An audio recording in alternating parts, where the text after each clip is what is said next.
All right, here we go. Another episode of the Outlaw of College Football, and today we're going to have Jonathan of Neckbeard Sports on here.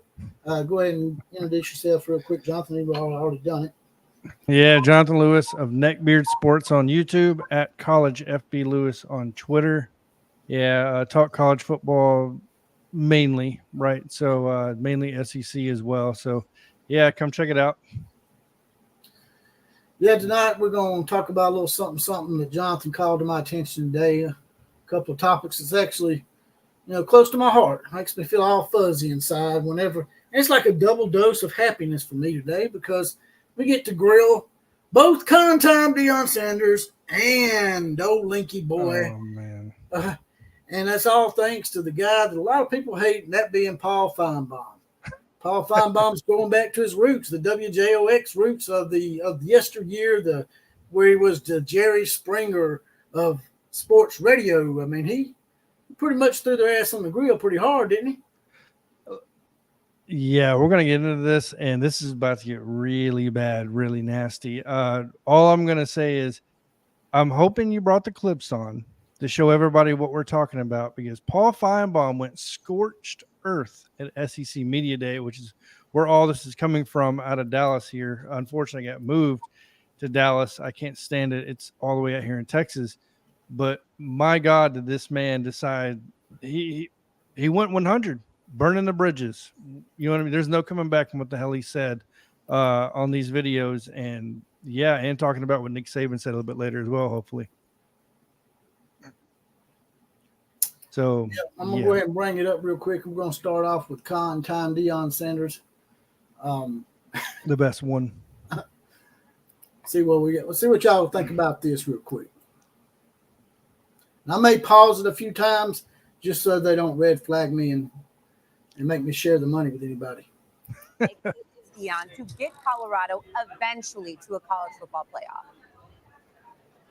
Well, I'm glad you said the word eventually, because it's going to take a while. It's certainly not going to happen this year. This year, they're not even a contender, in my opinion, for the Big 12 conference, because they've got so many issues. And I think it's going to take a while, because let's start with the transfer portal. 41 players in, I want to say, more than any other team in the FBS. 53 players out. Look, how are you developing chemistry within your team, within your locker room, when you have that much of just disarray in terms of your roster? Jesus. And then you've got the on-field issues, right? 52 sacks on Shedeur Sanders, 124 in the nation in scoring. I mean, there are real issues on both sides of the ball that they have to fix. And to me, that just doesn't happen overnight. Yeah, let me piggyback on that for a second. Yeah.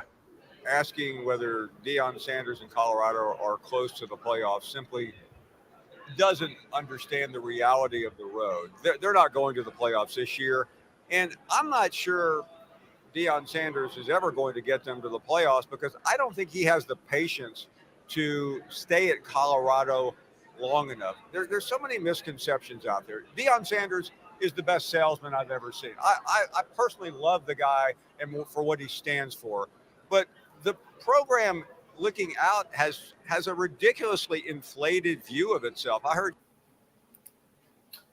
an inflated view of itself. I think, man, you were sort of talking about that a few weeks back, about how Deion and them, they think that, they're better than what they think they are, man. I mean, it's just like they're oblivious to the fact that they went 4-8 and was just a one-win team just a few years ago, right? I'm gonna start the clip back up here in a little bit, but I just want to get your take real quick. Yeah, it's almost like you would have never known that Deion did not have a successful season at Colorado. You know what I mean? Obviously, here I'm being sarcastic as hell, but what I'm getting at, everybody, is like the media. Most of the media tries to rub this off as it's a given year. It's a booted year, right? This doesn't count. No, you're 4-8, 100% counts. Coming off of being like, I want to say 55th or 60th in recruiting off of that year as well. And now you're losing more players than you're bringing in. Some of the top talent you brought in from that class at Jackson State and in Colorado is gone now. They're leaving. and they're leaving at high rates. As she said, 53 is out, only 41 is in. This is a problem. This is no longer just a small problem. This is an administration problem, including the bigger piece, Deion Sanders, who runs the whole damn thing. That don't make much sense. You lose 53 and only add 41. And earlier in this clip, I didn't put it on here, but he was talking about how he couldn't recruit high school players because of some convoluted reason. I couldn't understand what the hell he was saying, to be honest with you. He's self-centered. He thinks he's too damn good to do it. There's no other way around it other than the fact that you think you are too good to go recruit high schoolers. You know what I mean? Imagine being a professional, and not only being a professional athlete in two sports. We're talking obviously MLB and the NFL, but you're considered one of the greatest, if not the greatest, defensive back in the history of the NFL. And now you're supposed to go down and recruit high schoolers. And he's already the way he is. So what do you think it's going to do to his fragile ego? He's not going to want to do it. That's right. Let's play the rest of this clip. Ready? Yeah. Shedeur Sanders, who's a fabulous quarterback, say last week, we are everyone's Super Bowl. Shedeur, you are not. You are an easy win nowadays. You got off to a phenomenal start last year, beating a couple of mediocre teams that had big names. And quite frankly, you haven't done anything since other than crash and burn. So I know that the media loves this story. We fall all over ourselves. But Colorado isn't important in college football. Deion Sanders is. He's a standalone person. He's one of the most charismatic people we've ever seen. But Colorado is nothing. They don't matter. They're irrelevant in the big picture. Yes. Of Colorado. Likely is Deion to get Colorado eventually. So I can't agree more. That was the whole clip, correct? That's right. All right. So I'll let you start, I guess, or you want me to go first? I don't care. Well, I mean, it's obvious that Deion, for some reason, thinks that he doesn't have to play by the same set of rules. And like I said earlier in the clip that I didn't have on here, he was basically saying that their wins and losses are different than everybody else's wins and losses. How I don't understand that, man. How is that so? Yeah, you're a little more famous, and for a 4-8 ball club, you probably are getting more attention than any other 4-8 team. But is that saying anything other than you're the best 4-8 team or the most recognized 4-8 team out there? Who wants that? So everybody out there that watches my channel knows that I usually back my shit up with what? Statistics, some type of facts, some number, because I'm a numbers guy. I love numbers. I'm only good at math. It's the only thing I've ever been good at, right? That's what I base everything off of, right? And I try to source everything and show you guys on Twitter or whatever the hell, SI, whoever I need to source out where I'm getting my info from. That's what I do. So I back that up. Do you want to get into some comments before I get into this long-winded speech? Well, let's go ahead and see who's up in here. We got Killer Breeze in the house. He's got his badge. We got Thunder OU Center, who has perfect attendance as usual. Thunder OU Center says Colorado is just a stepping stone for primetime Deion Sanders. I disagree. It's not a stepping stone because that means you go up. That's right, and he's not going to go up because he's not going to do well enough to get a job anywhere else but Colorado. Right? I agree. Back to the HBCU. I mean, he could do that, I guess. But we got Fred Bagley's in the house as well. Howdy, boys. Thunder OU Center once again. Someone thinks you're cool, Jonathan. Sheila Smith. Oh, thank you. Got you a secret admirer there. Jonathan is the godfather of San Antonio. Oh, gosh.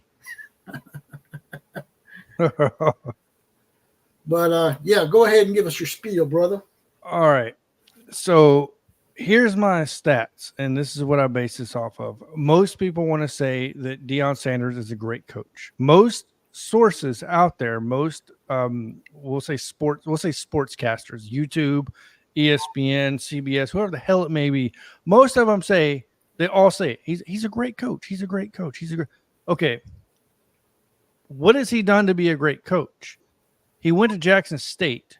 He couldn't win his conference title with elite talent the first year he was there, or first 2 years he was there, right? When I mean elite talent, I mean he has talent way more than any other HBCU school, right? There is no Shedeur Sanders on those teams. There is no Travis Hunter, Travis on those other teams. Travis Hunter, God, his name slipped my mind. And there's a multitude of others we can get into, especially the transfer portal. And he still can't get it done.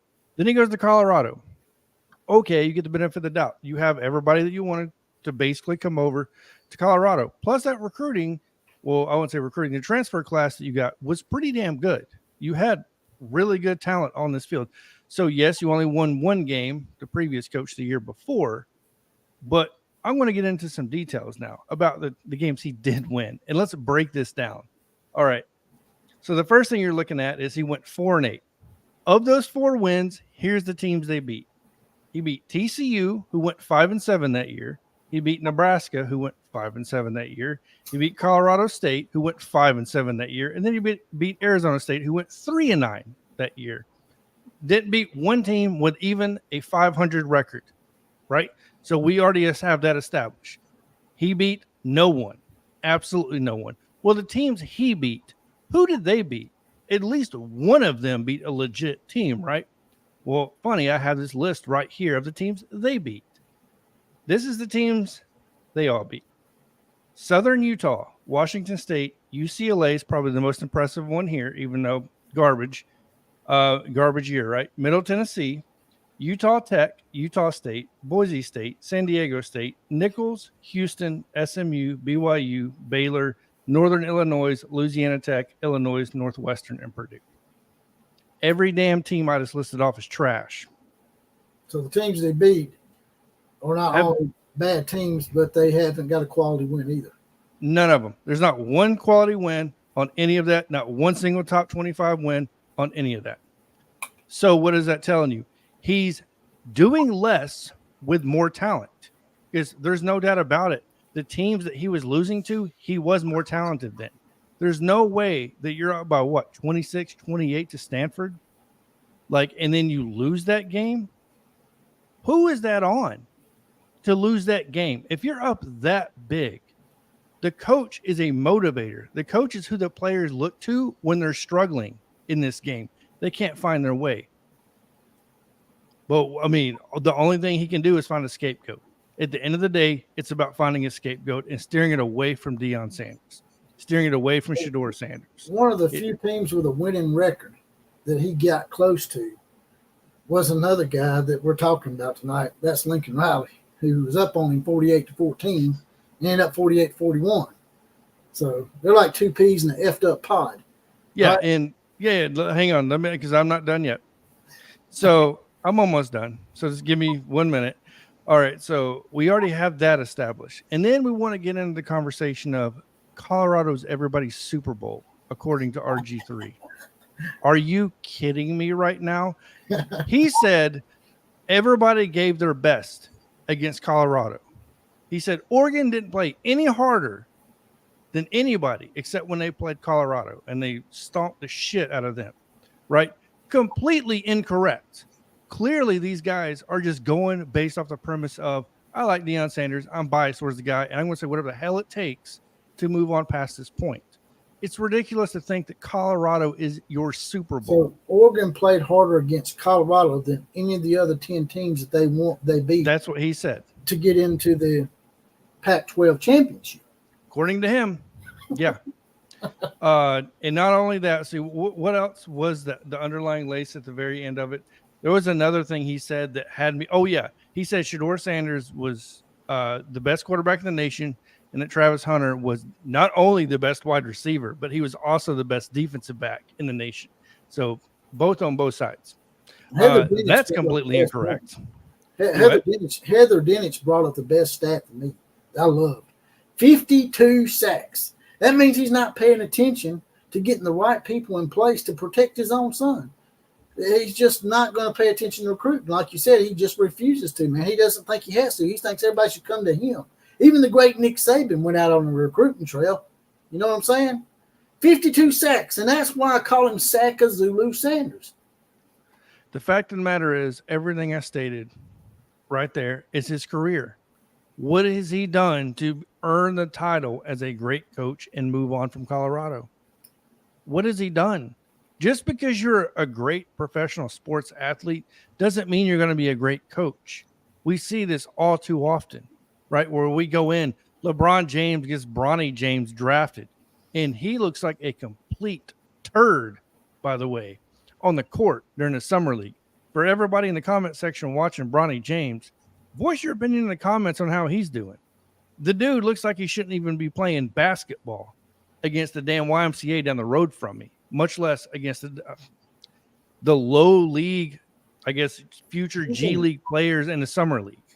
You can Good give God. your son, you can support your sons in their endeavors if you're a famous ball player without giving them unrealistic expectations like LeBron James and like Deion Sanders, basically telling the players that they need to come watch Shadur get on stage with this rapper and rap into his aspiring second career as a rapper. And that made a lot of players transfer because they don't want you playing daddy ball. You're going to play daddy ball a little bit because it's your son. Of course. But you can't be blatantly obvious about it. Look, I said it from the beginning. When people said I'm just a Deion hater, and you know this, I'm not a Deion hater. Believe it or not, I'm not just an outright Deion hater. That I can prove. I know you are. But you were around when he dumped the bottle on the reporter. I wasn't, you know what I mean? I don't remember that as a kid. Right. I may not even been alive when that happened. I'm sure I was. But what I'm getting at is what rubbed me the wrong way about Deion is the moment he stepped on that Colorado campus, he did one thing to make me go, nope, already. When he talked about his son being a Louis bag and then getting rid of everybody else, talking about he literally comes into the meeting with a brand new team, hasn't evaluated anybody, and talks about, we already know who the quarterback's going to be. That's already on lock. We got the Louis bag right over here. Basically telling the rest of your quarterback room to not even try. Exactly. Don't be here. What kind of motivator, what kind of coach does that? What kind of leader, example does that? He thought this would be a stepping stone, just like, the poster said earlier. He thought it was going to be a stepping stone, but I think he's sadly mistaken. He got a little too full of himself down there at Jackson State. It came to him a little too easy because he was able to use his fame and glory to get a few 4 stars and 5 stars, where those universities don't even get hardly 1 and 2 star athletes. And so he had an inherent advantage over them. But now he's in the big time, and everybody's getting 4 and 5 stars. And he still didn't win anything with him. That's right. They still didn't win the HBCU title. So against superior, he had superior talent. Yeah. And South Carolina State was, I think, 7 and 5. The team that beat them for the championship was 7 and 5. It just doesn't. It doesn't make any sense, man. And unfortunately, Shador's going to get a higher rating because of Deion. And look, I'm not going to blame Deion for doing dad things, right? If you're a dad, there's certain things you're going to do. We saw LeVar Ball do it. We saw all these people do it, right? Like LeBron James, LeVar Ball, now Deion. And there's CEOs that give bullshit jobs to their sons. You know what I mean? Nepotism is all over the place. That's right. You just can't be blatant. But what I don't like is when you steer the nepotism into a damn conflict on Twitter when a player speaks out against you and then you attack them with your son on Twitter. That should not be stood for, which is what happened. It's not a good look at all, PR. No, PR wise, you look petty, and once again, you don't look like a professional coach. If y'all don't mind, jump out and hit the like button and the share button. That helps push this. That helps push this live stream out to all the people out there. Lets us know we're up and on the air. Helps with the algorithm and whatnot and all that good technical shit that I don't know nothing about. That's why you got me. But he didn't stop there. I don't know who put hot coal in his underwear, but he was just grilling the hell out of everybody. He went on to basically light Lincoln Riley up just as bad, if not worse. Did. I mean, like I said, they're 2 peas in a pod with Paul Finebaum, I reckon. I guess I'll go ahead and bring up something on the Lincoln Riley situation. I got actually 3 clips on it. I had to break it up and cut some people out. Yeah. But let me see if I can bring it up for y'all real quick. Why he's doing that? Yes, Killer Breeze. There's a lot of folks that need to be deputized. I love that name, by the way. Thunder OU Senior says Godfather Neckbeard. That's right. Can y'all see that? Yeah, it's good. Let's focus in on Lincoln Riley and USC. They're now in the Big Ten. The Trojans are 19-8 Like I said, I may pause this a few times just so we don't get red flagged. under Riley. No Pac-12 titles, no CFP appearances, and quite a lot of disappointment last season. How does Riley have to prove at USC this year? I think he has an enormous amount to prove because, quite frankly, Jay, I think he's been a disaster. Let's go back 3 years. Oklahoma and Texas joining the SEC. It was announced at this moment in time. What did Lincoln Riley do? He ran away. He ran away, Jonathan. He ran away. Nobody wants to say it. Finebaum saying it. The guy that him and Colin Cowell were all up his butt. Paul Finebaum thinks I forgot about that, but I hadn't. He did not want to deal with the Southeastern Conference at OU. He took what he thought was an easier course, so he goes out to Southern Cal. He takes Caleb Williams. Good first year, but since then, everything has gone wrong. I thought last year was one of the worst coaching jobs I have ever seen. Quite frankly, had I been the athletic director at Southern Cal, I would have fired Lincoln Riley because he's yet to show, after many years as a head coach, he knows anything about defense. He's gone through defensive coordinators. You see Robert Griffin say what? Yeah. When he said something about how bad his defense is. I mean, what's Robert Griffin looking at? We'll get into it. He just simply couldn't handle it. And now things are going to be 5 times worse in the Big Ten. On top of that, a number of his top players are bailing out. This is a guy who owned LA for about a half a minute. And quite frankly, next year at this time, I think he'll more than likely be an assistant in the NFL if he's that lucky. Oh my gosh, Paul, you just gave Lincoln Riley a haircut like yours. Holy cow. Listen, I don't think he ran away to USC.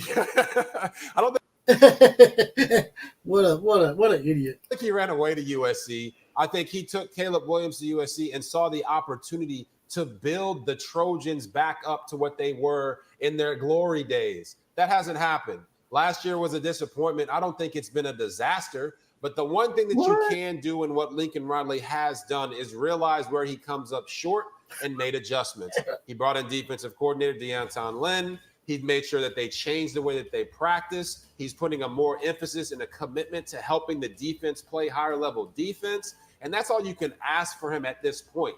Yes, going into the Big Ten, they have to make the college football playoff this year, or people are going to be more on Paul Finebaum. Let's focus in on. That's the first clip. What do you got to say about that so far? It's gonna be another long-winded speech. You might want to wait to the very end of this, to be honest with you, because there's a lot. It just gets me, man, that Robert Griffin Jr., man, or the third. I want to insult his father.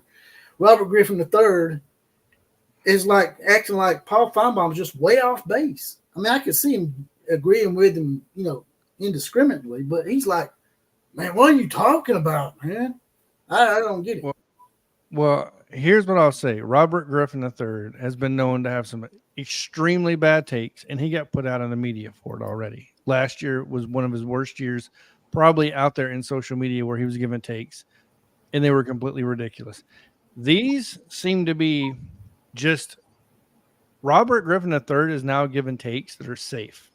He's just playing the protection at this point. He's not going to agree with anybody other than, well, it's not that bad. You know what I mean? It could be better, but it's not that bad. That's how most of his takes are now, but I'm not going to get into that. I'll get into the Lincoln Riley stuff when we're done watching all these clips, because I can unload a lot on this dude. Well, Thunder Center said he looks like he's high. I damn near looked that way. I haven't slept in almost 20 hours. Look at how glassy his eyes are.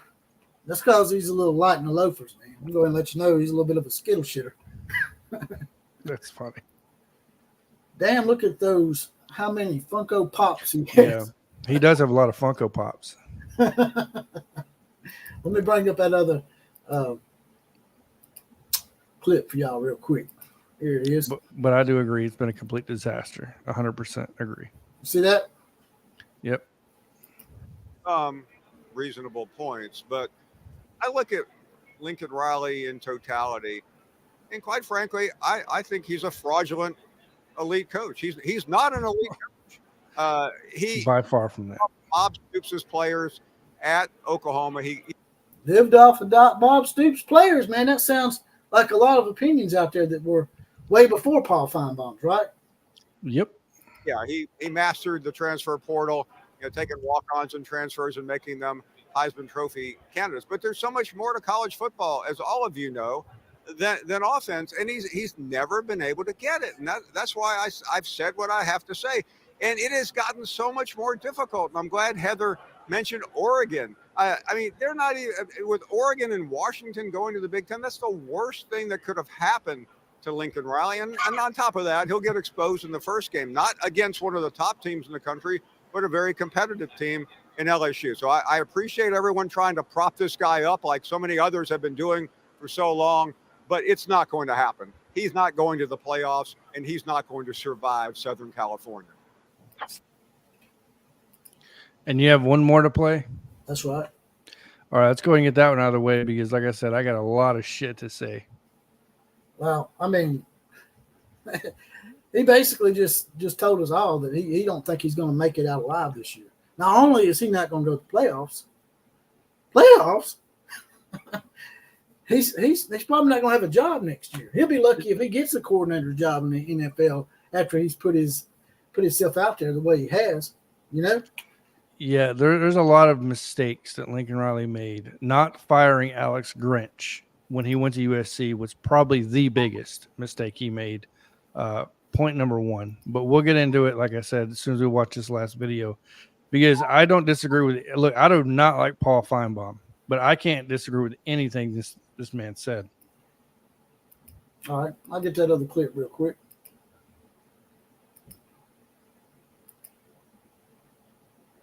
Is this the same one or is it something different? We'll see. Password. I think ultimately it's the Big Ten is going to eat him up, and that's really we can put Band-Aids, Robert and Heather, on new everything's well. I mean, I don't buy it. I don't believe it. You can come up with the greatest defensive coordinator in the country, and you have to have the players, and you have to be able to have the system. Yep. And I just I don't believe in Lincoln Riley. I'm not trying to be mean. I'm not trying to be a hater. I'm just spitting out the truth. And he had that town behind him. That's the real tragedy here. He came into LA, one of the toughest markets in the country, with LeBron and the Dodgers and everything else. And he was the toast of the town. But one thing LA hates is a loser. And right now, I think Lincoln Riley looks like a loser. Damn. On that note, we're going to say bye-bye. Coming up, you're on first. God. All right, so I'll let you go first on this one. So once again, I can give my long-winded answer on what I think about this.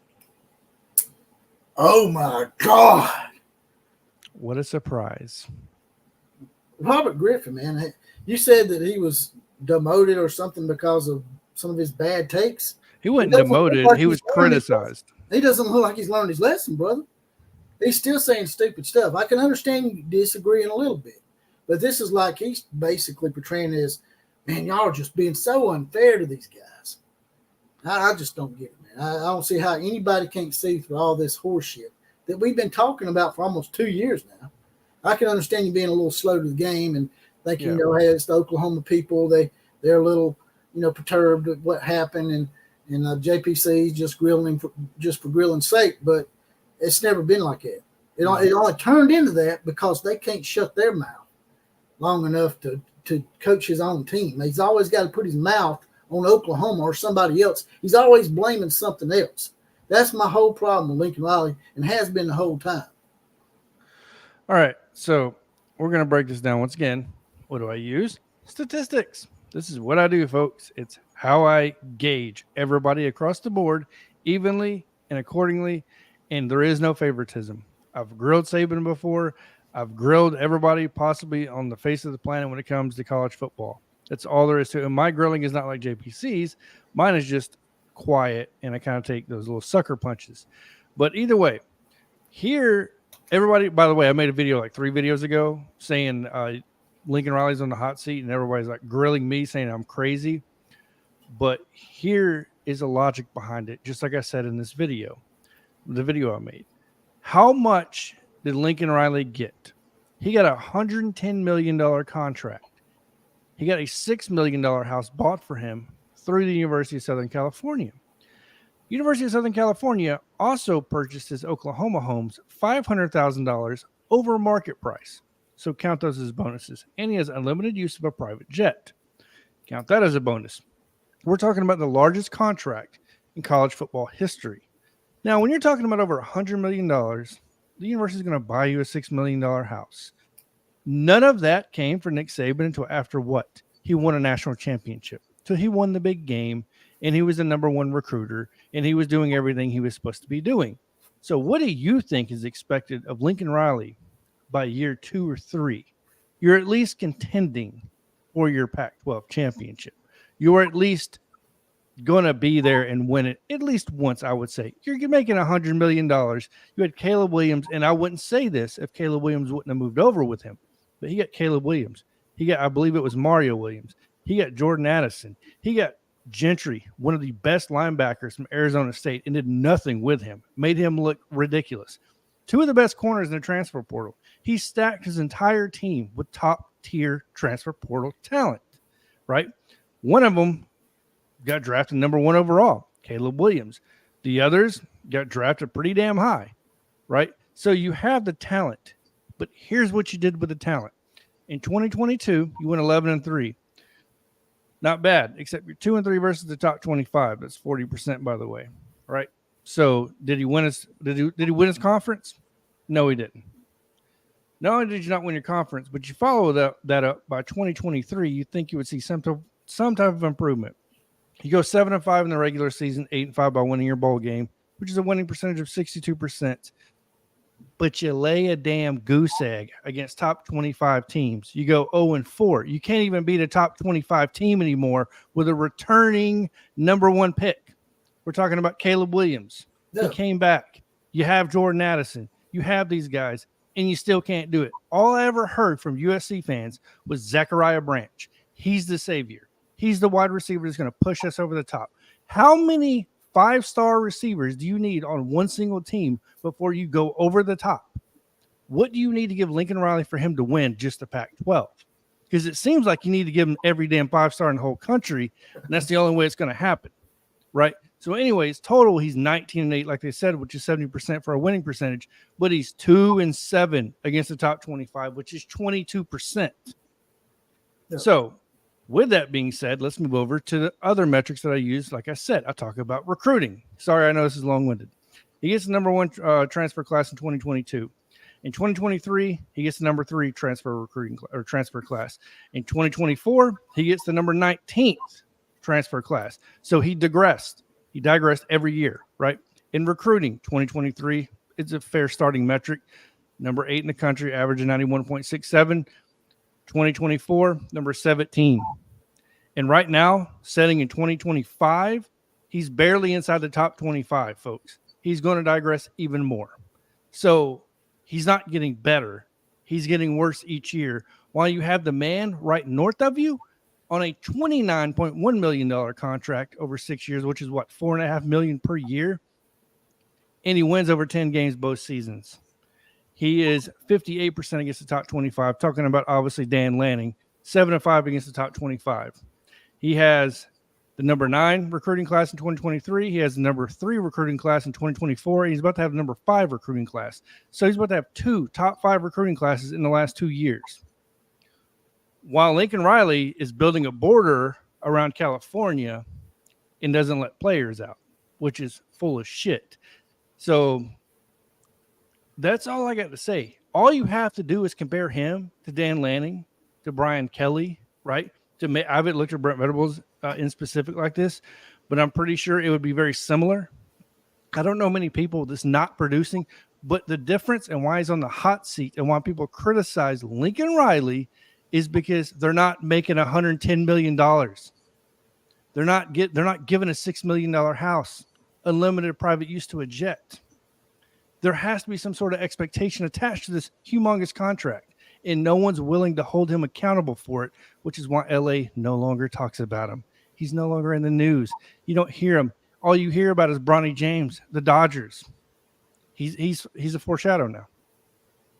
Plain and simple. Sorry, I know that was long-winded.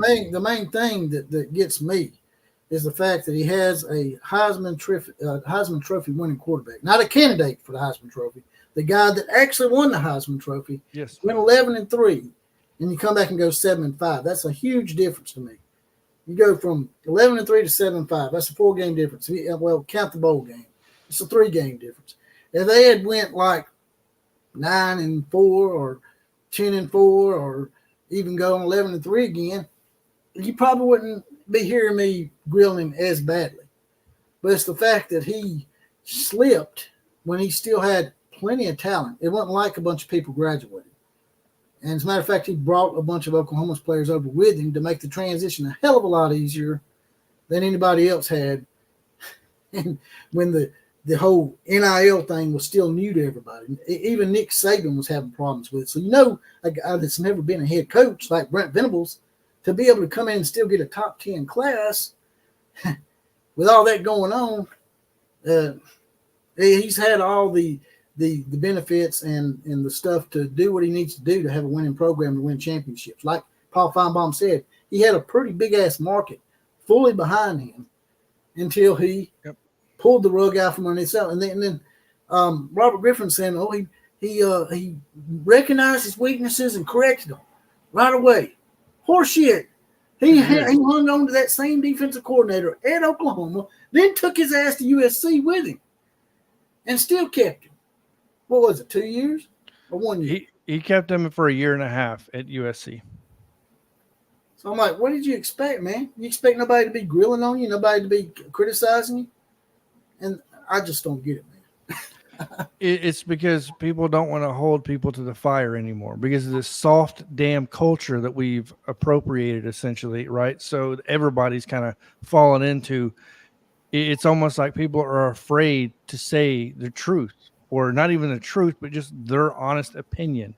Like, these are just opinions. It doesn't make them correct. As far as we know, Lincoln Riley goes and wins the national championship next year.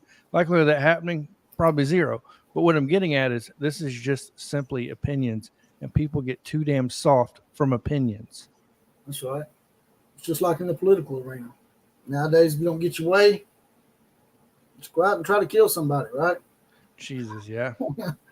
I just wanted to address Lance real quick. He said it's difficult for me to listen to Finebaum because the guy's never played in the game of football. But actually, he has, Lance. Actually, he was actually a backup. I think he was the 3rd string quarterback at Tennessee. He's actually a pretty big guy at one time. People wouldn't know it by looking at him now, but he actually was overweight and lost a lot of weight. So he actually did play football. And even then, some of your best coaches, by the way, to ever coach, never played the game. You have plenty of people that didn't play the game that are extremely successful. You don't really have to play the game to, know have an opinion. Yeah, exactly.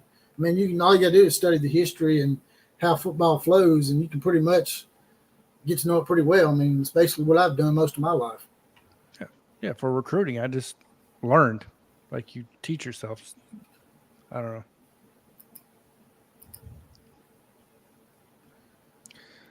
Any more you want to get into here? Yeah.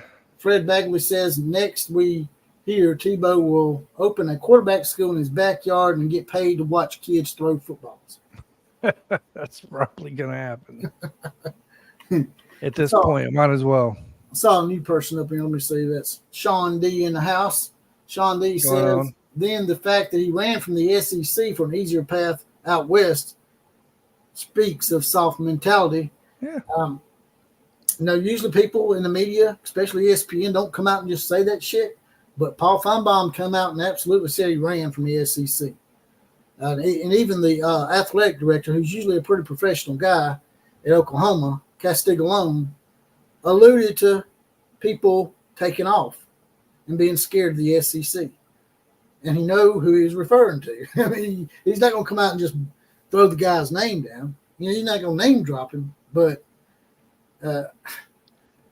just like they said, man, he's going to have a lot harder road to hoe now in the Big Ten.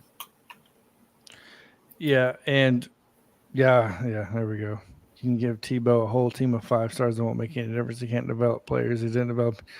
Yeah, and that's the problem. OU play. Yeah, so, and it's funny because I had a lot of OU fans 2.5 years, 3 years ago blasted me for those statements I made.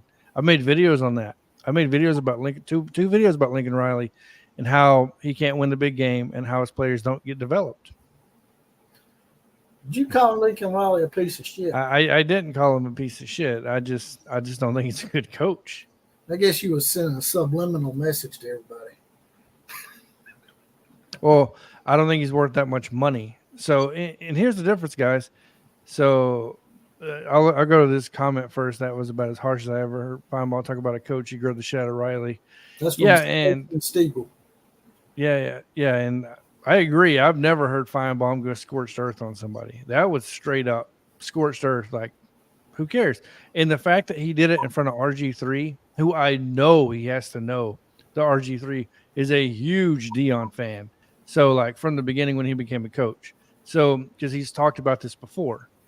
So I know he did it. He did his homework. He's Paul Finebaum. He always does. So he did that on purpose too. Don't get it twisted. He's trying to make a statement. Yeah, you can tell RG was getting a little rattled. People that start. He was.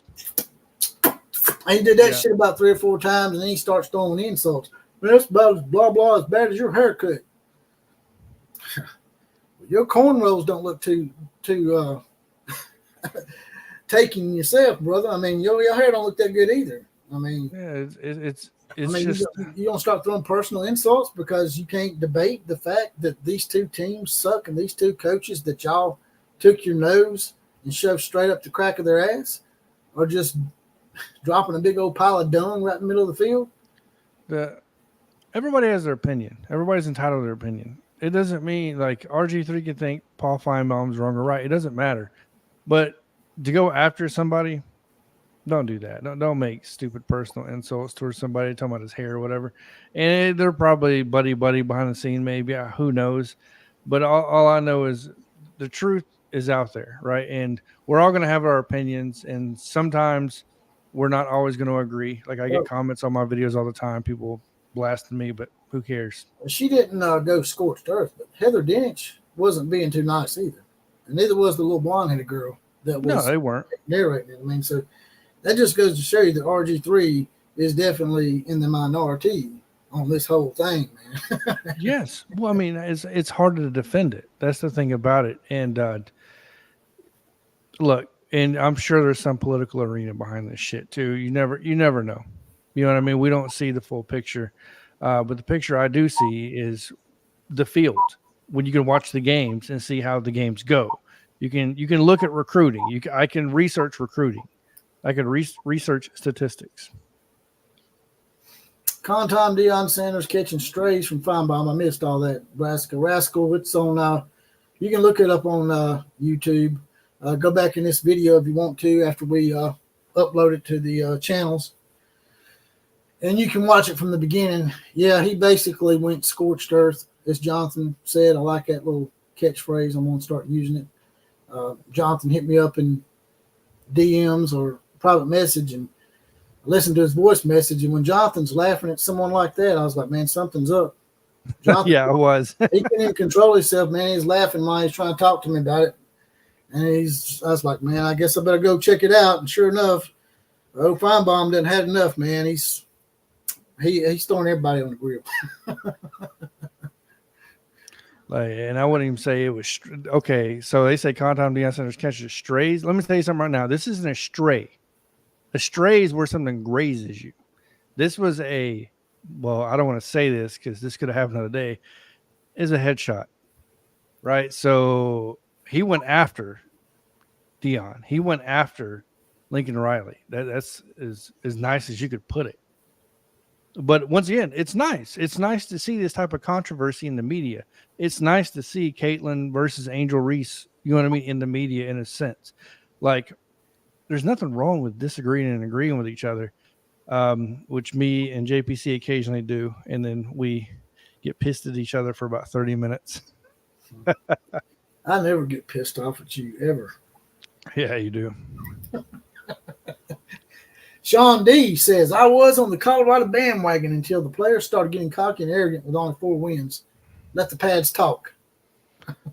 Bro, look, I've learned my lessons through the years of I'll say that I may think a coach has potential, but I'll never ride a bandwagon because that's what happens most of the time. And logic. Deion didn't go through a coaching tree. Deion didn't put in the work that these other coaches. Yeah, he played professional football. He played college football, but he didn't go through the coaching. He didn't go through what the work is to be a coach at his level. So when you take that into effect, sure, it looks nice at the beginning. It's window dressing. He's putting makeup on and looking like a clown. He's trying to play the part. But at the end of the day, the makeup has to come off. And if you're not that, you're stuck with yourself. If it's good makeup, he can stay on. But if he's a clown, like you say, he needs to keep that shit on because he's absolutely playing a good part of the ass clown in Boulder. I don't think he is anymore. I think people are catching on. And I think Finebaum is the start of it. As far as national media, I think you will see more people starting to do this. Well, I'm saying being a clown is actually a negative. So you don't need him to clean the makeup off if he's dressed up in clown makeup. Yeah, you're right. But dude was like, all dressed up like a beauty pageant or something, and everybody was, taking him in and giving him his praises, and he ain't done nothing. That's why I got pissed off, man, because he hadn't proved nothing. And then every time he played one tough game at the HBCU level, he lost. Every time. Well, my question is what if this was anybody else? Plain and simple. If this was anybody, they'd have been fired. If you would have told me a coach, if Kalen DeBoer's at Alabama and he has the talent he has, and he only wins 6 games, he's going to get fired, right?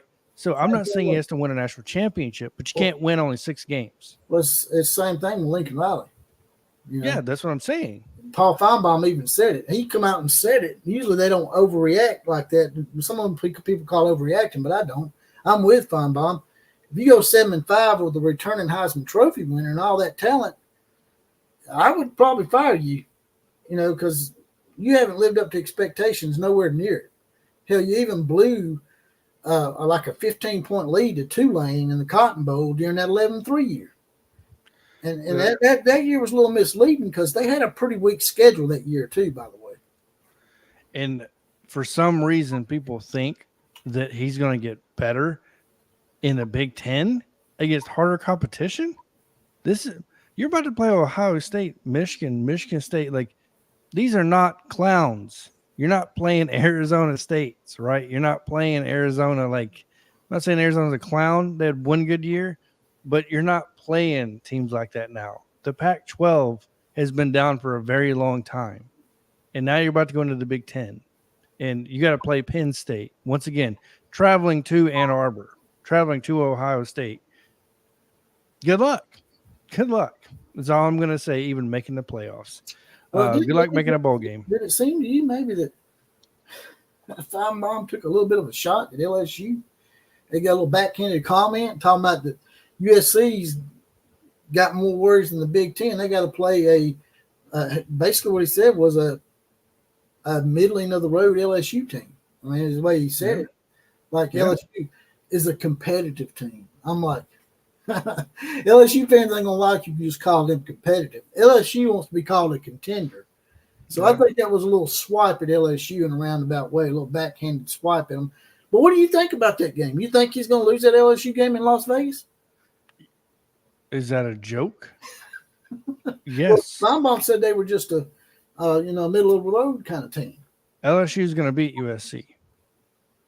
I mean, there's no other. When I look at the talent on both teams, when I look at the coaching on both teams, as much as I may not want to agree with it, I like LSU over USC.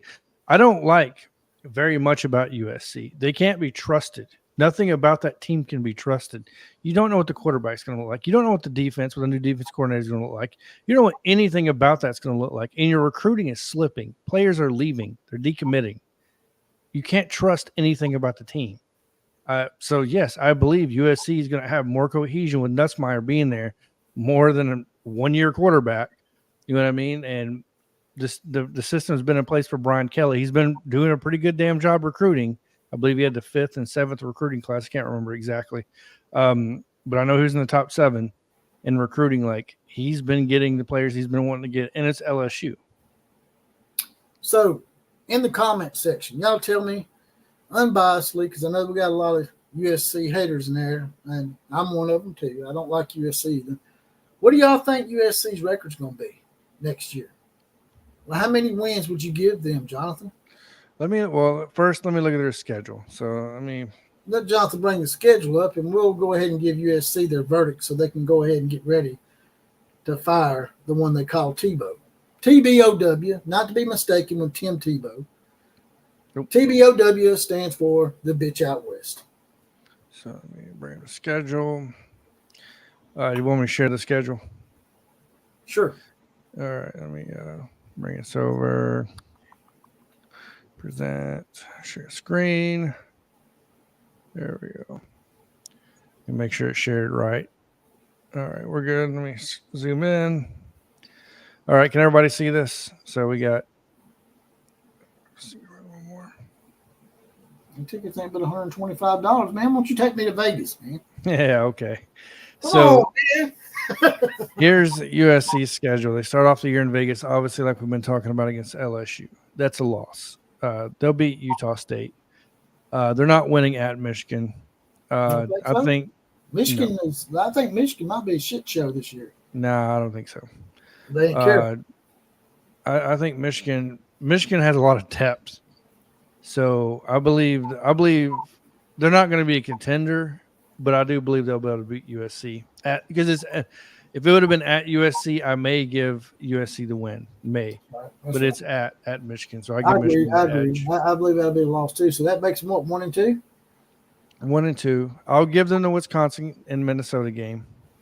So that gives them 3 wins. 3-2. I don't think they're going to beat Penn State. They're not going to beat Penn State. 3-3. They'll definitely beat Maryland. They'll be 4-3. They'll definitely beat to Maryland across the country. I do. So they'll be 5-3 after. Yeah, but they're not losing to Maryland after losing to Leah. They'll beat Rutgers. So they'll be 5-3. I believe they lose to Washington. I do believe because it's at Washington. So what are we at? Let's see here, and I believe they'll beat Nebraska. 5-4, 6-4, 7. So I give them 7 wins. I believe they can beat. I believe they can beat at UCLA. I know it's really a home game for both. So I give them. I believe their ceiling is 7 wins. That's a ceiling, folks, and this is a $110 million coach. If you give them the UCLA win, wouldn't that give them 8 wins? Would it have been 8? Let me see here. 1, 2, 3, 4, 5, 6. No, 7. I believe Washington's going to beat them. You're right. 7. So 7-5. Does that keep him his job another year? Here's why. The buyout. Is it big? It's humongous. Not only that, but they bought him a $6 million house. Because I know Nick Saban had no buyout when he was out. No, well, Nick Saban also was an institution of the University of Alabama. He was there for 16 years. This was before he was proven. Well, did he even on his first contract had a no buyout? Yeah. I can guarantee you there's some sort of buyout with Lincoln Riley. He wasn't coming. If we didn't give him the keys to the castle, he wasn't coming. Let me see what his buyout is. Lincoln Riley buyout. So I Am Sooner says after about 5 Big Ten conference games this year, Michigan, Wisconsin, Minnesota, Penn State, probably losing to LSU. Well, it's probably 1-5. We'll be getting canned. Might even lose to Utah State. That right there would be a Lloyd Carr moment. If he loses to Utah State, his ass is going to get fired in the middle of the year. No doubt about it. Utah State's not a bad team now. If he gets fired this upcoming season, the buyout would be $88 million. Shit, probably then. He probably come up $88 million easy. Yeah, but you're not accounting for the $6 million house. Yeah. You know what I mean? They bought him. Yeah. So once again, it's all these other factors. It probably comes down to what? 60 million if he stays another year or something, 50 million. 2026. If he doesn't have a playoff spot plus a conference championship, I believe by 2026 he'll be gone. Where do you think he goes? Paul Finebaum said, and I done a podcast on this a while back, that he's been on his ass for a while. This has been brewing. Mm. And Paul Finebaum said that he don't see no way back for Lincoln Riley as far as the head coach goes. That the only way back for him is as a coordinator somewhere. And that's it. I don't think Lincoln Riley – I think Lincoln Riley takes the Urban Meyer route. I believe that once he's kicked out, once he's done at USC, I don't believe he goes anywhere. I believe he retires. Or he goes to the NFL as an assistant. He's got enough money to, right? Yeah, oh yeah. He signed a $110 million contract. That's the moral of the story here, class. Texas A&M, USC, don't give them these huge ass contracts, man, with this money that they just get. This is probably more of a question for Jonathan. He's more of the recruiting type. Brasco Rascal says, Outlaws, do you think Juju Lewis will decommit from USC and go to Colorado to play for Deion? No, I don't. I believe he sticks with USC. Now, if he does decommit from USC, I don't know. Does Deion have some inside with him or something? No, the problem you're going to have with Juju is the offensive coordinator Lincoln Riley has.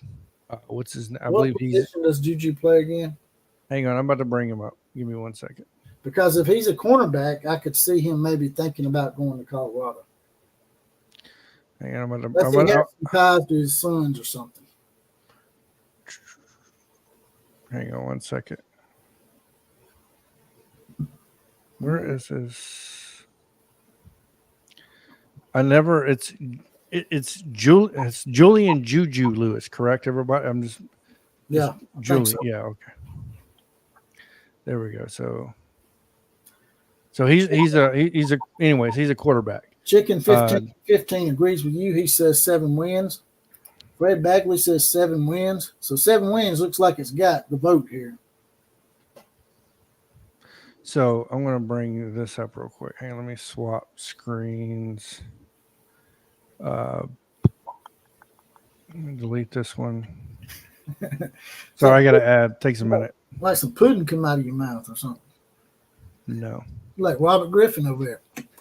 All right, so here's what I'm looking at here with 24/7. Here's the quarterback we're talking about, Julian Lewis. Anyways, number 3 quarterback in the nation. I always go by composite, really high guy. The reason why I don't see him leaving is because I believe he has close ties with the offense coordinator at USC, but it doesn't show who he's recruited by, which is odd for such a high-profile player.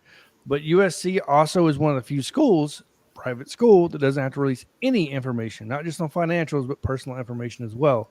One of those actually does include who you're recruited by. Did he get out of the LSU game officially? Nope. Not this year, because it was supposed to be another year, right? He said, no. He tried to get out of the LSU game, and LSU wouldn't have it. But he did get out of the Ole Miss game. So Lincoln did finally succeed at something. He got out of the game with Lane Kiffin and Ole Miss. So, no, he's going to have to play the LSU game, David Orwig. And that's what Paul Finebaum was talking about earlier, that, this is probably going to be a competitive LSU, not one of the greatest LSU teams, and they're probably going to lose that game too. If they can beat LSU now, they might have a chance to do something decent and maybe keep his job. If he beats LSU, he'll definitely keep that job that year. So, Juju is not a 4-star. He's definitely a 5-star. He's actually, I know a lot of people want to go by the 24/7, like the national rating. I don't believe in that shit at all because it's so corrupt. Your composite rating is what you want to go by. Your composite rating is based off a point scale. So, who's corrupt? How they run the national rating. That's why I don't use. I'm not going to name some sources on here that use it. You're basically saying they're run by the FBI. Is that what you're telling me? No. What I'm saying is I don't trust it. I go by composite ratings. I don't trust the FBI either. So anyway, man, a little political nugget that I saw today. Oh God. The FBI come out and said that they could not access the boy's phone, the 20-year-old's phone. They couldn't get into his phone. The FBI can't access a phone? Yeah, I'm like, what the hell, man? Seriously? You mean to say is you don't want to access the phone? You don't want people seeing what's on there? That's not something's. I don't want to get to subscribe to conspiracy theories, man. But this, I mean, maybe the conspiracy theorists are actually right. It's just like that movie Conspiracy Theory with Mel Gibson. You know, just because I'm paranoid doesn't mean I'm wrong. You know. Yeah, no, I got you. And you better get me. Shut up. This is the comment right here. This is what I was talking about, not trying to jump off of that subject. But yeah, some sites dropped his 5-star to a 4-star, which is what happened to his national rating. If you look right here at 24/7 Sports, how are you a composite 0.99 5-star, which is a very highly rated 5-star, by the way, but your national rating is a 4-star? Look at the difference. He's the number 46 player nationally, but on composite, he's a 15th. One goes by a scoring system based off of your performances, right? In your variables, height, weight, have you been injured? All that comes into play. And there's no vote put to it. The national rating has votes put into it. That's why I don't use them. If y'all want us to read your comment out quicker, if you want your comment to be read out, if you have an actual question that you want us to address, all you got to do is click on a little money dollar sign at the bottom of the screen. Click on that, then write your comment out, then click again. Send it. It'll highlight your comment and it'll push it to the top, and me and Jonathan will answer your question above everybody else's. So looking at 2025 recruiting rankings, since we're talking about this, oh, look where Dan Lanning's at. The one that's making $4.5 million a year. Well, now he's making $6 million a year. Oh, he's number 4 in the country. Look at that. But the teams that were recruiting that guy that you was just talking about, he says it was Auburn and Indiana and Colorado trying to flip him. None of them will be able to flip him. So none of them. If he's such a high-rated player, then why isn't bigger teams trying to flip? It's because he's one of those. Go ahead. He's tied into the offensive coordinator. You're not going to be able to budge off of him. It's some players are going to go somewhere, and it's not worth spending the money and amount of resources it's going to take to try to flip them because it's most likely going to lead to nothing. Some of them it's not worth it. And I believe that those teams don't believe it's worth it because he's just so tied into it. But look at who's number 8 here. Because according to Lincoln Riley, you can't recruit to Oklahoma. Hell no, man. You can only recruit to Oklahoma when Brent Venables is there, right? But you're out recruiting the Bob Stoops didn't have numerously great teams and won Heisman trophies and won a national championship, did he? Mm-mm. So USC is 25th. Barry Switzer, right? A guy named Barry Switzer, didn't he? Well, he's able to recruit, wasn't he? He got somebody by the name of yeah, he's pretty good. What's his name? Brian Bosworth? What? That dude, CTE Bosworth. Watch it. No, what I'm saying is that man played reckless. Yeah, you're right about that. Yeah, USC is 25th in recruiting, and ahead of USC is UCF, Wisconsin, TCU, SMU, Kentucky, Washington without Kalen DeBoer, Rutgers, Florida State, Clemson, Texas. So where's USC? They were 25th, and in the Big Ten, damn man, USC is. And you just pulling his skirt down now, man. You just embarrassing him, man. Why are you being so mean to Tebow, man? I'm not being mean. I just exposed the facts. Golly, man. See, everybody says I'm mean. Look at you. Nah, I'm not mean. You're going to have old USC J is for jackass losing his bowels on here, man. Ain't going to be your friend anymore. You're ridiculous. Hey, I'm just saying. I don't have friends. You're my only friend. He's going to get you, man.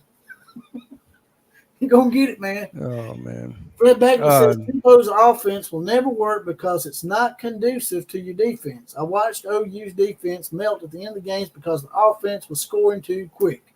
That is definitely true. You can score quick some instances, but you got to have a few series where you can give the defense a rest and maybe, put together about at least a 7 or 8 minute drive, at least maybe once a game. You think? Yeah. Say yes, sir. Say yes, sir, to your elders, boy. Shut up. No, man, and I don't know if you guys want to talk about it, but are you going to bring up the whole Nick Saban thing?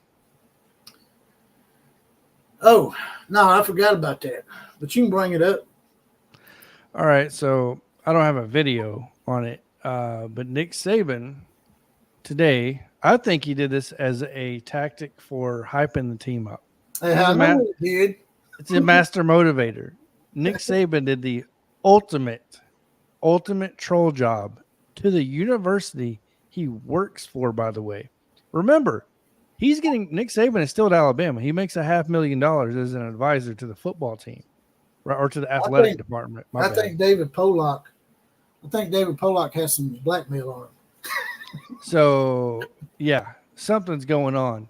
And the reason why is because Nick Saban did not pick Alabama to go to the SEC championship game. He said it's going to be Texas and Georgia. The fact that you were at Alabama for 16 years, you just won the SEC, by the way. You bring back almost the whole team. The only difference is the coach. And then you don't pick them with the SEC. He did it on purpose. He did that 100% on purpose. I guarantee you Kirby Smart saw that and said, "You son of a bitch." Because we got to play him in Tuscaloosa week 4 or week 5 because we got an off week. I bet Kirby wasn't too happy with that prediction. No, the fact that Nick Saban went against his own team essentially and said, "No, they're not going to make it."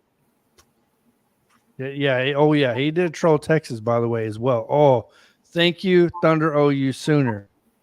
Damn it. I got to find that video. I forgot he trolled Texas. Hang on. I got to find the video because he. Oh, yeah. I heard he did something to Texas. I never watched it. So instead of trying to find it, I'm just going to let you guys know what he said.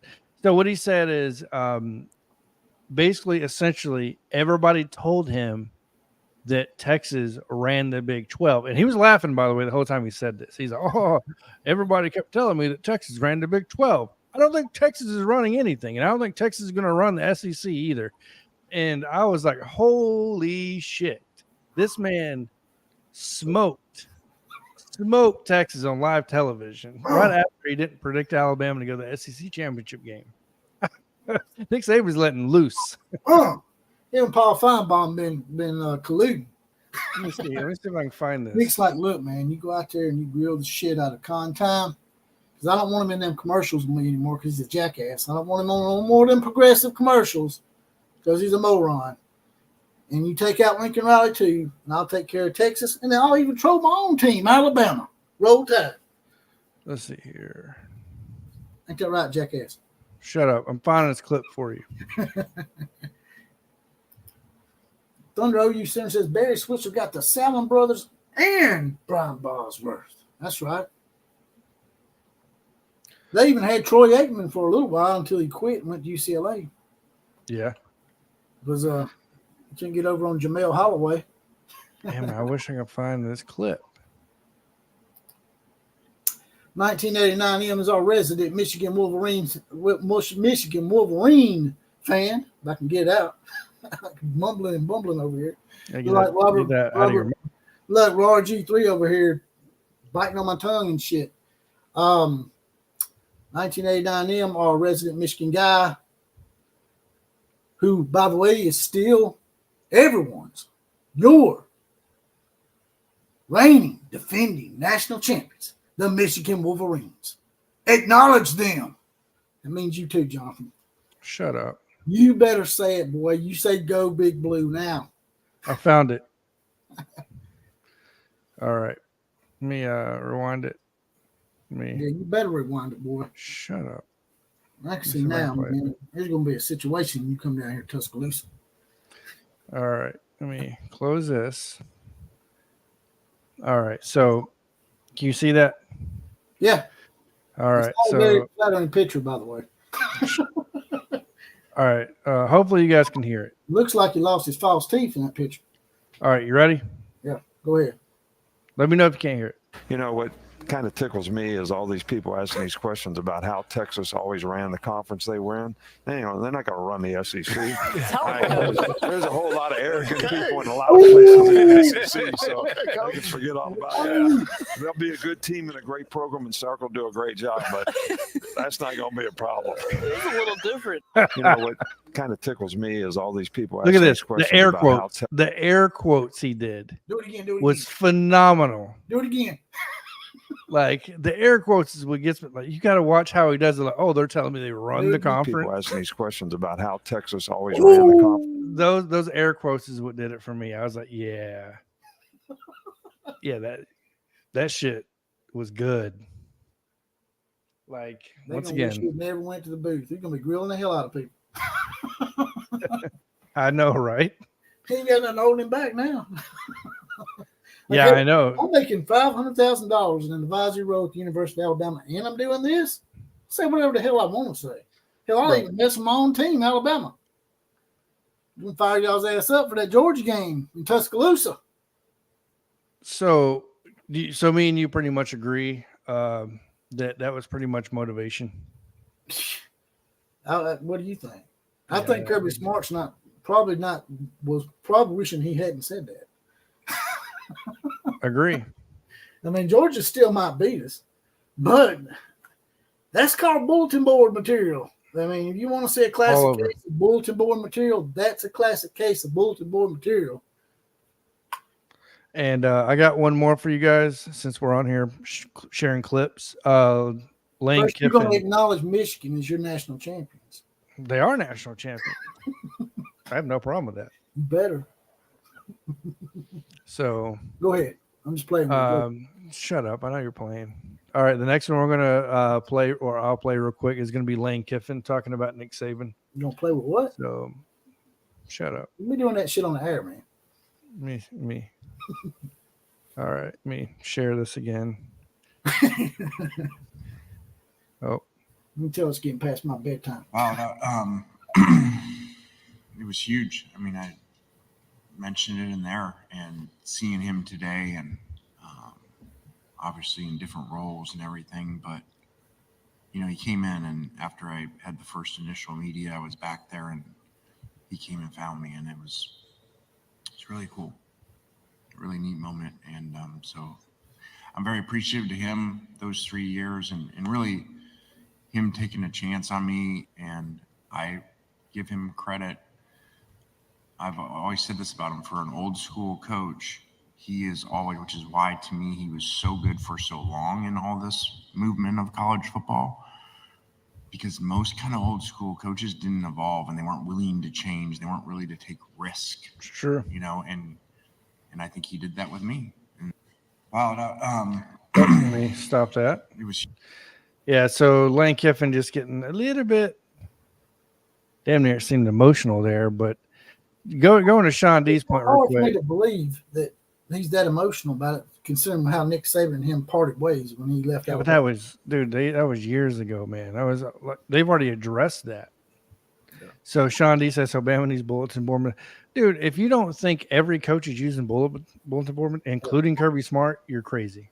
Everybody. Then, dude, in high school football, we used bulletin material to hype people up. They don't need it, but it don't hurt. Yeah, exactly. I mean, if you want a really good example of that, we can use, a multitude of things, but I think the best example is what Greg Popovich did for the Spurs the year after they lost to the Heat in the finals when Ray Allen hit that shot. Yeah, I know you think that, but I'm a Spurs fan. Yeah, I don't like Popovich. He's a traitor. Well, I agree. I don't like Popovich either, but I'm still a Spurs fan because he doesn't own the Spurs, just like Saban doesn't own Alabama. It's still you would think he does. Yeah, but either way, they played that clip of Ray Allen hitting that three like a billion times the whole season. Tim Duncan talked about it. This is a good point. How long did Lane Kiffin in the tanning booth? He looked like he'd been fried up, didn't he? Look, if there's one thing Lane Kiffin worries about, it's about being Joey Freshwater and getting out there. Right. Y'all know who Joey Freshwater is? That was his agent out here on campus at the University of Alabama when he was porking the booster's daughter. So, yeah. That's why he's probably not the head coach here today. Yeah, I think I agree with that. I think some boosters may not like him. He didn't look really like, I don't know, man. He did look a little red, man, a little peaky. He was tanned. He was definitely tanned. It didn't look like red. It looked like somebody seriously throwed his ass on the grill before he got there. Somebody went scorched earth, literally. Like one of them big ass red hot wieners or some shit. I don't know. See here, what else really came out today? I'm looking on Twitter real quick. I know NCAA Football 25 came out today. Man, everybody's posting this whole like they are posting that Paul Finebaum clip all over USC right now because I'm following a bunch of USC stuff and it's all over their Twitter accounts. Oh no, it didn't look like a spray tan. It looked like I got burned up for real tan. It looked like he burnt. He wasn't brown, he was red. Yeah, he was definitely up there. Let's see here. I'm trying to see if there's any other news coming out. Alabama moved into the number 1 recruiting class by getting Ty Haywood, 5-star offensive tackle. To me, they're not number 1 because I go by composite, which still makes them like 1.5 to 2 points behind Ohio State, but still there. Kalen DeBoer sort of got some of the same grief in a way that Brent Venables did. People said Kalen DeBoer can't recruit to Alabama. That's all we heard. He can't recruit to Alabama. He's from the West Coast, man. He can't be doing that shit. Yep. I think him and Brent need to just sit down and have a beer together. What do you think? Yeah, I think Nick Saban is helping out a lot too. You said top 10 coaches that you don't want to get in a fight with? Oh no, I saw it for like 2. Brent Venables was number 1. He does look like he's a pretty mean guy, don't he?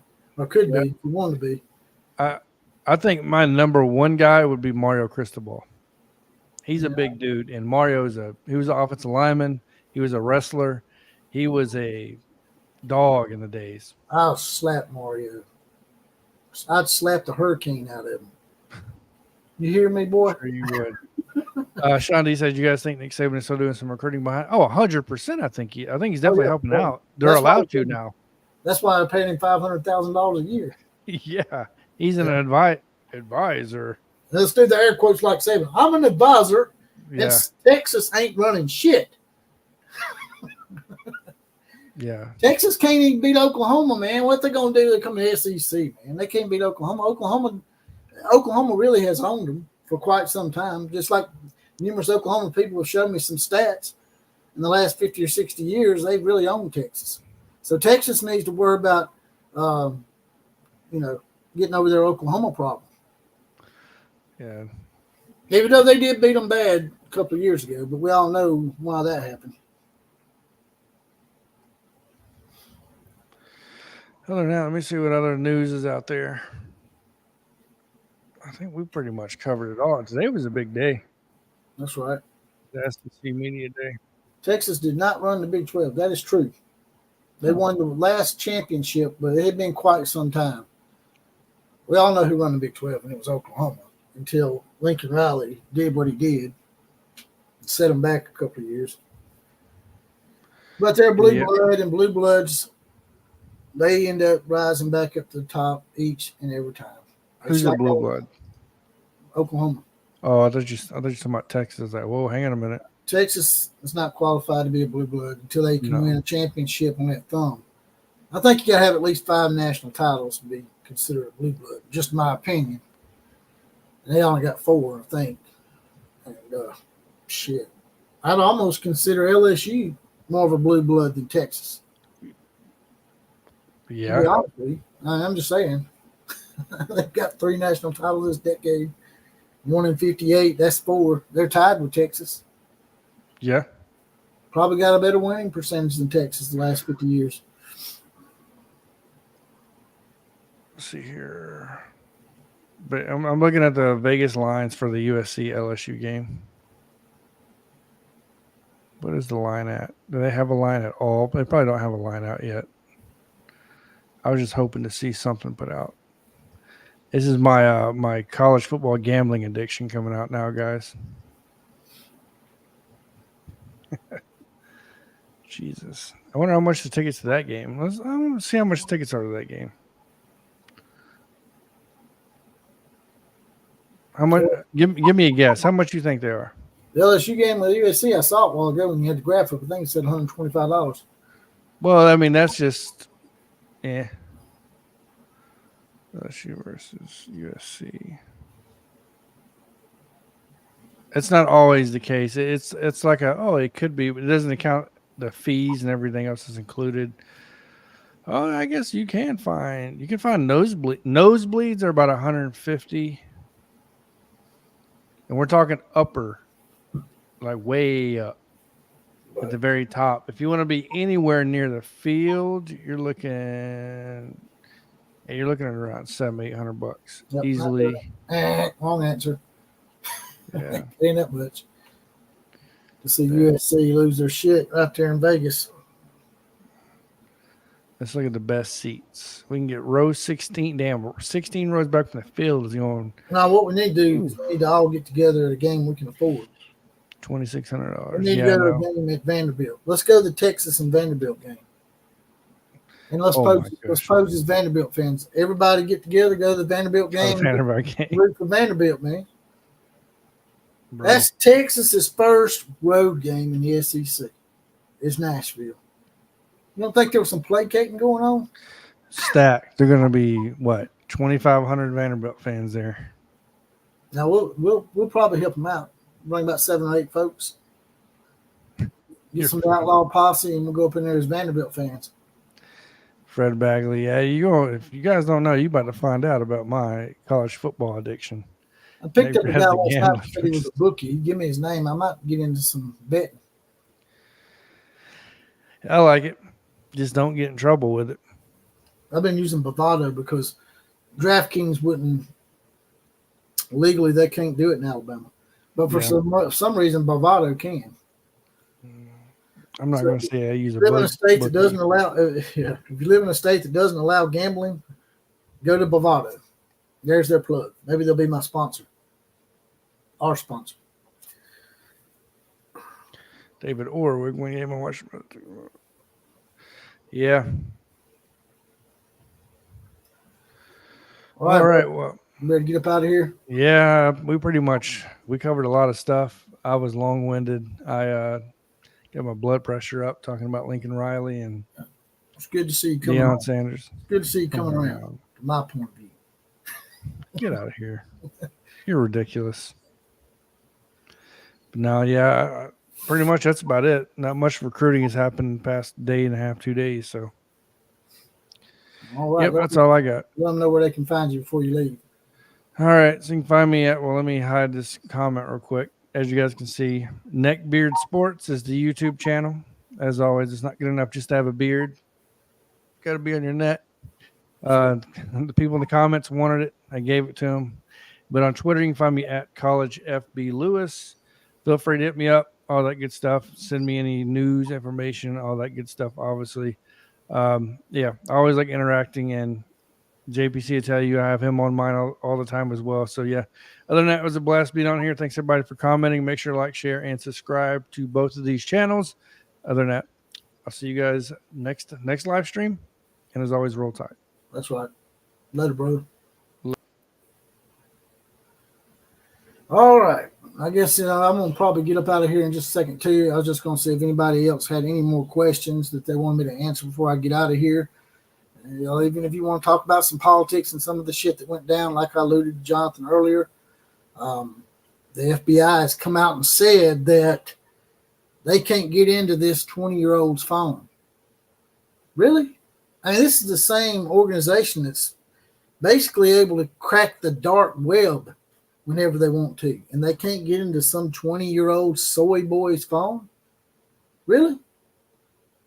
Something don't smell right. Like I said, I hate to be a conspiracy theorist, but I think the conspiracy theorists have had it right the whole time. And the curtain's already been pulled back a little bit, but with the advent of social media now, they can't lie to us anymore. And this is just a big old lie. I mean, the fact that boy was able to climb that building in broad daylight with a rifle on his back and get up on there and take not 1, not 2, not 3, not 4, not 5, but 6 to 7 shots at the president or the former president, about to be the current president of the United States, Donald J. Trump.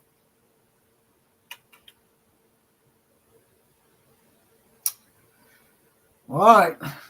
Don't look like you guys have any questions for me. I was going to drop down here in the comment section and just, hang out with y'all for a little while before I left. I Am Center says Texas has an all-time losing record against Vanderbilt. Laughing my ass off if they open with Vanderbilt and lose. Yeah, that's pretty crazy. That actually, you're right. I think Vanderbilt has a substantial lead on them. Actually, I think it's like 8-2 or something. But a lot of that was done back in the 19 teens and stuff like that. When back then, academic institutions were actually football powers because back then it actually meant something to get a degree. Football didn't pay like it does now, so they were able to get over on Texas a lot. Just like Alabama back in the day in the 19 teens, we played a team by the name of Sewanee like almost 30 straight times and never beat them. Texas has an 8-2 lead over Alabama, but a lot of their wins against Alabama were piled up in the 19 teens around the World War I era. So it's just a little misleading, but it's still funny to take aim at Texas, like Nick Saban did tonight. Nick Saban, he didn't do it, but he might as well put the horns down because he said Texas ain't coming in running anything at all. 1989M says, OCF, stay safe out there, brother. I fear things are getting weirder and weirder. Watch your neck out there. Yeah. They probably wouldn't mess with me, man. They'd probably hit me right between the eyes. Wouldn't clip my little ass ears. I got these little bitty troll ears on the side of my head.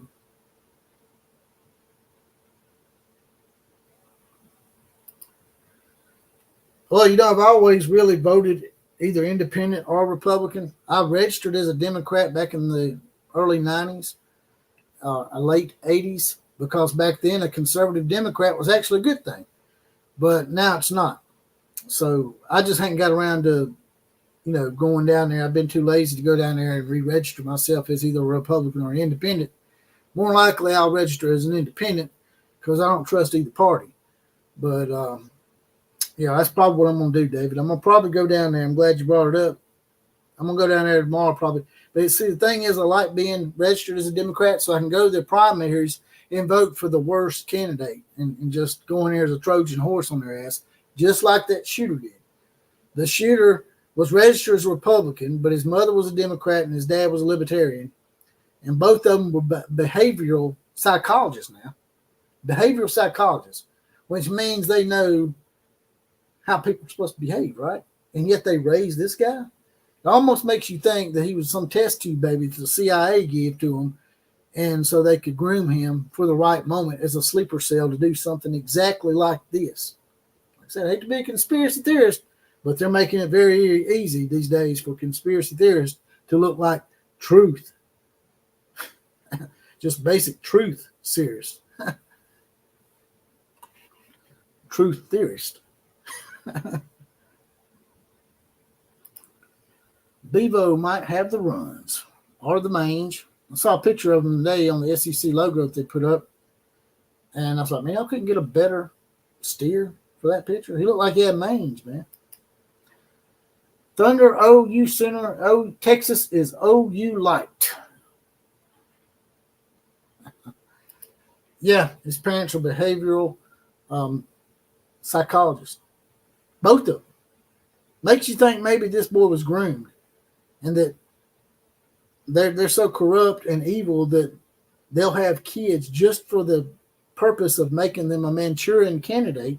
Have you ever seen that movie where they basically do stuff to them psychologically and put little trigger words in their head that make them go and do stuff like that boy did? 1989 says, I acknowledge JPC is the one true tribal chief. Woo! Damn right, man. I like being tribal chief. By the way, I can't wait till Roman Reigns comes back. That's going to be a hell of a storyline in WWE when Roman Reigns comes back and confronts Solo Sikoa, who supposedly took over as tribal chief in the WWE. If any of y'all are wrestling fans out there, it's gotten pretty good. Actually, I'm not a big Cody Rhodes fan.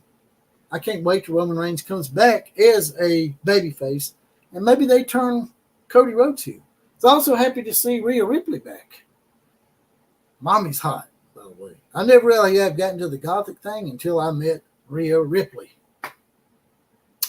And she's back. And she's probably going to wrestle that hot little blonde chick at SummerSlam.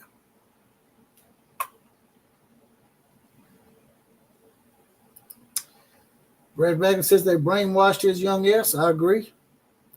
David Ulrich says, I wouldn't doubt that that's what happened. Me either, David. Donnie says Texas will throw their weight around and try to influence the SEC. Well, according to Nick Saban, if you go back and look at the clip today on ESPN, go back and look at it, Donnie, he basically took a shot at them, and it wasn't laced, it wasn't eluding. It was a straight shot to Texas to tell them, you're not going to come in here and run anything in the SEC. You might get a few wins, but just because you beat Alabama one time, that don't mean you're going to be an SEC champion. Ask Texas A&M. They beat Alabama a couple of times already, and they still have yet to make the SEC title game. Beating Alabama is not the only thing you got to do in this conference. There's 6, 7, 8, sometimes 8 teams built just like Alabama in the SEC. You can beat 1 or 2 Alabamas, but can you beat 6 or 7 or 8? And on that note, I'm going to get up out of here. And this podcast goes to, this live stream goes to podcast. Get on there, like, share, comment, share it out to all your friends. Also, I'll have my Cash App and my Venmo information in the scroll on this feed.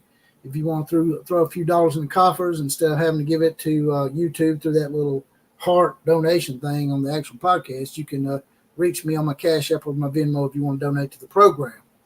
And with that, KMCA and all the other teams, class is now officially dismissed.